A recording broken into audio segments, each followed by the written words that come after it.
Last Saturday night, I spent $996 on one dinner for 2 people.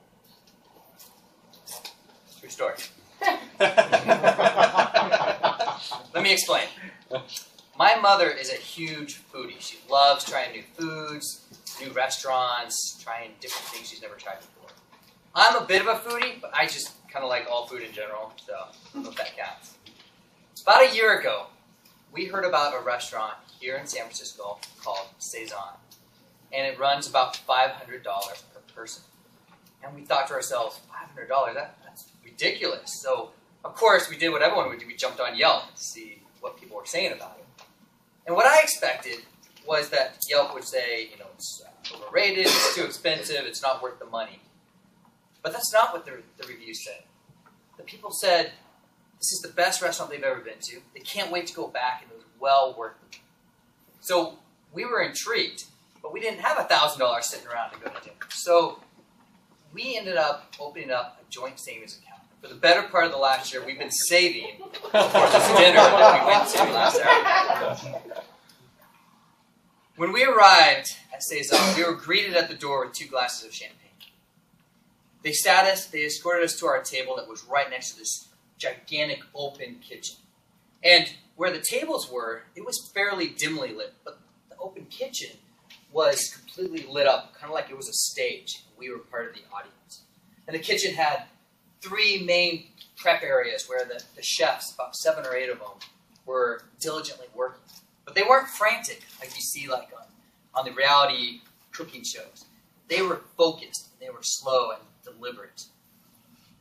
The building Cezanne is located down near AT&T Park, and it's in one of those old brick buildings with tall ceilings and gorgeous building. The kitchen was the most state-of-the-art kitchen you could imagine, spectacularly clean, and they had copper pots hanging from it, lots of character.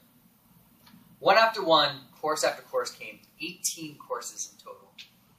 And each time a course came, the waiter had to either tell us a little story about it, a little background, or in some cases he had to explain how we were supposed to eat it, because it was something that we had never tried before. 3.5 hours later, we walked out having one of the best meals of our lives.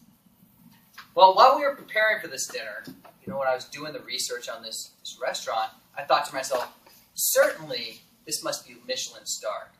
And it's got to be 3 Michelin stars. I mean, it's as expensive as the French Laundry. Well, I was surprised to find out it was only 2 stars. I was like, how could that be? I mean, what is the standards? And I started thinking, what is this Michelin rating? And why are there so few restaurants? And how do you get rated? So I did a little research on it, and that is actually tonight what I wanted to present to you, is give you an idea of what the Michelin star rating really is. Now, first question I have to answer, because I know there's at least a few of you out there. You're thinking, is this the same Michelin rating as Michelin Tire Company? I mean, does that really make sense? But the answer is yes, it's the same company. And I'll tell you how it started. Back in the year 1900, it's a French company.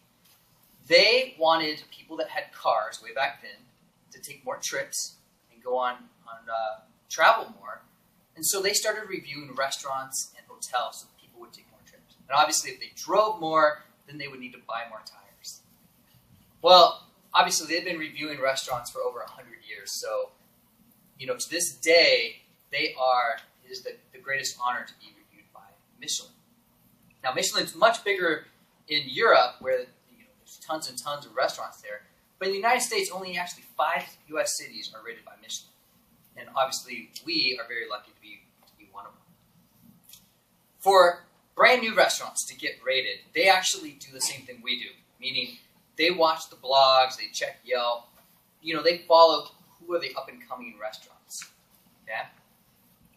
A brand new restaurant has to be reviewed at least 4 times by their inspector before it can be given 1 star. The inspectors are 100% anonymous, the restaurant has no idea they're there, and they are only going to get a review about every 18 months, so it takes a while. Restaurants that have 1 star or 2 star, they have to be reviewed at least 10 times before they can get up to another star. And at 18 months a shot, that's going to take a long time. Consistency is one of the major elements they look for, and that's why they have these guidelines. They are only reviewing the quality of the food and the way it's prepared, not so much the service, not so much the decor, those other elements. They're really focused just on the food. Now, what do the stars mean? 1 star means great food in its food category. Okay? 2 stars means excellent cooking, worth a detour. And 3 stars is exquisite cuisine, worth a special journey. It's extremely, what's the word? It's a huge honor to be on the Michelin star, and it can actually make or break a restaurant.